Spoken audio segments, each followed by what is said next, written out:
The All-Together Quilt by Lizzy Rockwell. The end papers lead you into the book and tell you a little more about what's going to happen.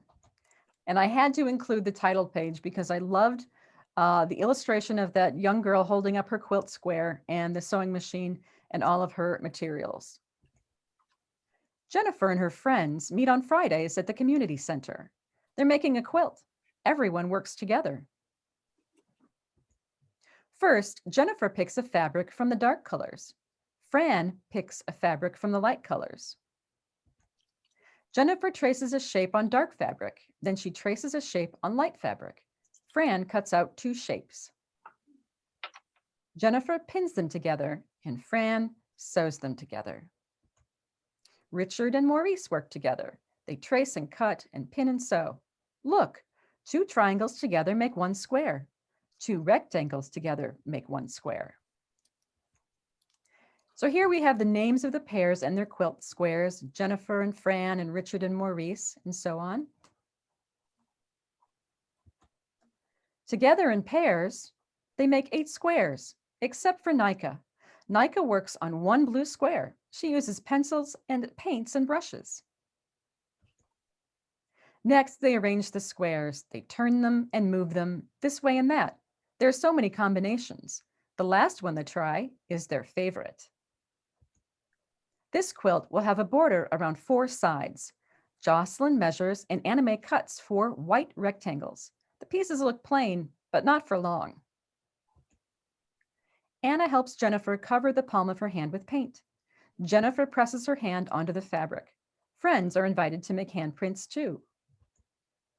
Now all the pieces are ready, and the labels show where the pieces go. They pin and sew and iron all the pieces together. Soon the patchwork is complete. Now it's time to layer the quilt, and this double-page spread talks about the layering and the batting and the quilt frame and how they they make the quilting, or they piece through, they sew through the layers. It takes a long time to quilt the quilt. Everybody lends a hand. On many, many Fridays, they sit and stitch and talk together. Finally, the last stitch is stitched. The quilt is taken off the frame. It's trimmed into a neat square. Dot sews a purple binding to close the edges. Many hands work together to make this beautiful quilt. But who will have it now that it's done? Everyone will have it. It hangs in the library for all to see. It's the quilt that Jennifer and her friends made all together. And you have back matter, and it provides names of different quilt blocks. And it really lends itself to extensions, of course, but it's about teamwork, classroom activities, and diversity working together. And this book really brings to mind to me the skills and knowledge that older generations bring to our lives.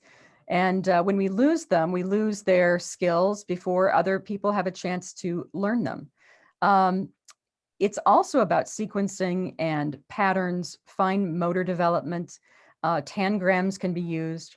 Lizzy Rockwell's mother was the author of 100 books for children. She specialized in nonfiction. Her father was an ad executive, and a normal dinner hour for her as a child was a conversation between her parents about book ideas and how to bring more nonfiction to children. So it's a very nice book, and you could even, in this time of sheltering and social distancing, hand out pieces of paper of the same size to families, and they could color them or design them. And when we all get back together, you could assemble a community paper quilt for everyone to see.